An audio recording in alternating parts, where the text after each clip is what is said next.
Senhor presidente, senhores vereadores,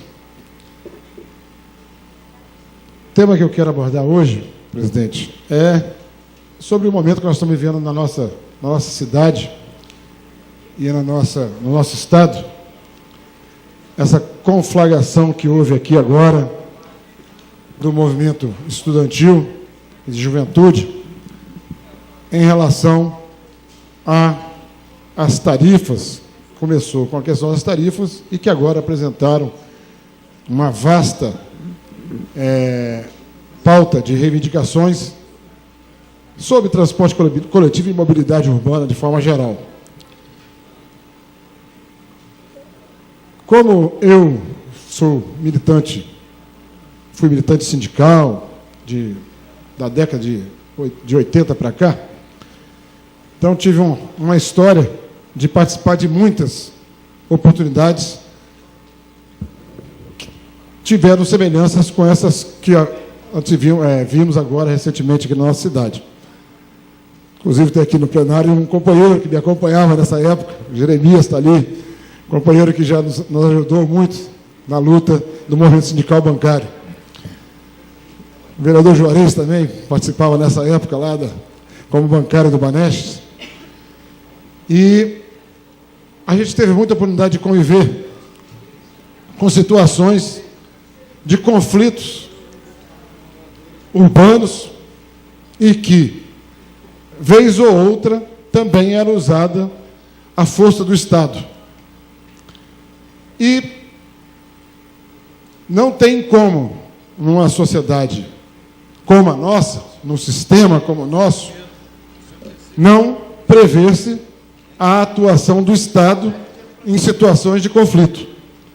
Não tem como. A democracia é um difícil exercício porque ela pressupõe o conflito. E o conflito de interesses. E, neste caso particular, a juventude do nosso Estado, principalmente as juventudes vinculadas a grêmios estudantis, DCS, tem o interesse de discutir o chamado passe livre e outras questões de mobilidade urbana, e que utilizaram de um instrumento também muito conhecido, que é parar a cidade. E isso sugeriu ao governo do Estado impedir que a cidade fosse paralisada usando o poder que o Estado tem.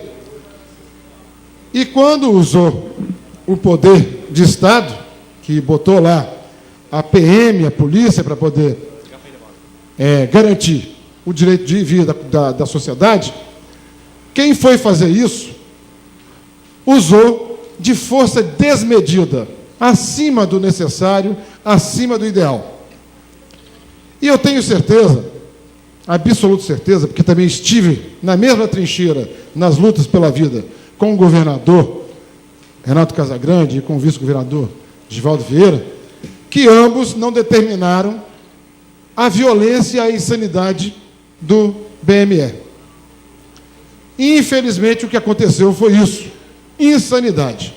Eu fui militante do movimento estudantil na Universidade Federal do Espírito Santo e eu nunca vi, na minha história, lá no movimento estudantil, a polícia militar jogar bomba para dentro da Universidade Federal. Nunca tinha visto isso. Eu tenho 56 anos de idade, 30 e tantos anos de militância, e eu nunca tinha visto isso. Mas desta vez eu vi as bombas serem jogadas, tiro de borracha, bombas de efeito moral, bombas de gás lacrimogênio, spray de pimenta para dentro da universidade, inclusive atingindo o reitor da universidade em exercício, o reitor Reinaldinho. É uma coisa que eu nunca tinha visto, vereador Juarez, e que, lamentavelmente, acontece num momento desse, onde a democracia brasileira, a cada dia, avança para consolidar-se como um exemplo de sociedade, democracia, e, infelizmente, a gente se depara, neste momento, com a violência desmedida. Porque o papel do Estado tem que ser cumprido, eu não discuto isso. O Estado não pode deixar que um grupo de pessoas, por mesmo que interesses sejam sociais e coletivos, imponha aos outros os desejos deles. Parar o trânsito da cidade. Isso não é admissível. O Estado tem que agir mesmo. Agora, daí a usar a força que foi usada, desproporcional, inclusive em ambiente que ele não tem autorização para fazer, o comandante que estava operando aquele fato sabia disso, que ele não podia permitir que a tropa jogasse bomba para dentro da Universidade Federal. E nós não podemos admitir isso. Então, o que eu estou falando aqui hoje é dar os parabéns à juventude que está lutando por uma causa justa,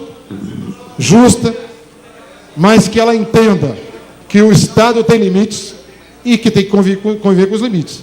Agora, o batalhão especial tem que entender que a democracia é um preço que todos nós queremos pagar, mas não queremos violência desmedida e em lugares que não são próprios para isso. Então, fica aqui o apelo ao governador Renato Casagrande, que apure a responsabilidade de quem foi aquela operação que extrapolou os limites constitucionais e republicanos, porque nós não podemos admitir isso. Obrigado.